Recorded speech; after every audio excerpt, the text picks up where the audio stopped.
La convocation du ministre de l'Intérieur et de sa collègue en charge des relations avec les institutions constitutionnelles ne contribuera pas à redorer l'image de la Cour constitutionnelle. Encore moins à clarifier son mandat. Bien au contraire. Elle en rajoutera aux accusations d'omnipotence et même d'usurpation de pouvoir. Saisi par réappropriation du Gabon et de son indépendance pour sa reconstruction, réagir, aux fins de statuer sur la caducité du bureau du Centre gabonais des élections. La juridiction constitutionnelle a cru devoir s'intéresser à d'autres questions, notamment l'actualisation du fichier électoral et la délivrance de la carte nationale d'identité. En agissant de la sorte, elle a allègrement empiété sur les attributions du Parlement, s'érigeant en instance de contrôle de l'action du gouvernement.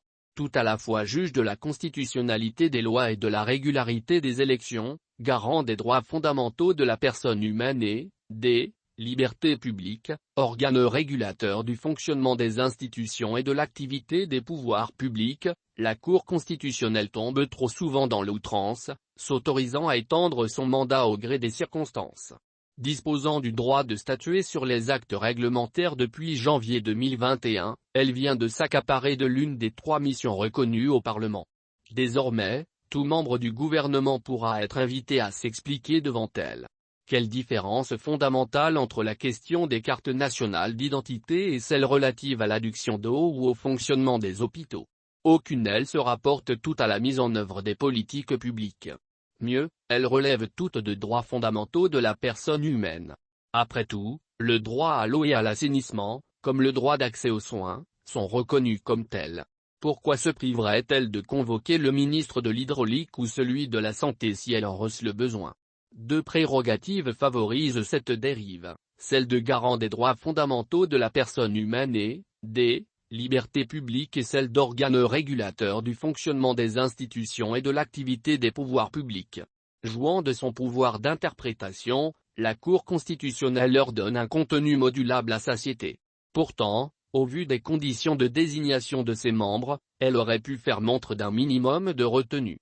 Eu égard au passé et aux états de service de nombre d'entre eux, elle aurait pu se montrer plus prudente. Comment s'attribuer autant de pouvoir quand on est nommé et pas élu? N'est-ce pas une négation du sens et de la portée du vote? Quelle garantie de compétence ou d'indépendance quand les gens viennent d'horizons divers ou quand ils ont notoirement été militants voire cadres dirigeants du parti au pouvoir? Quelle crédibilité quand la juridiction se déclare compétente sur tout et rien? Ou quand elle choisit toujours d'aller au-delà de l'objet de la saisine? Certes, la mise à jour du fichier électoral et la délivrance des cartes nationales d'identité sont des sous-points de question électorale. Certes, de nombreuses forces sociales ont déjà eu à se prononcer sur ces questions. Mais la requête de réagir portait sur un point précis, la caducité du bureau de CUG. Jamais, il n'a été question d'autre chose. Si elle devait se prononcer sur la base des textes, à aucun moment il ne lui était demandé d'évaluer ou questionner l'action gouvernementale. En quoi le retard dans le processus d'enrôlement et la non-délivrance des pièces d'identité conditionnent-ils le renouvellement du bureau de CUG? Quel lien de causalité entre ces 3 thématiques? La Cour constitutionnelle ne peut continuer à grignoter toujours plus de pouvoir ou à statuer au-delà des prétentions des requérants.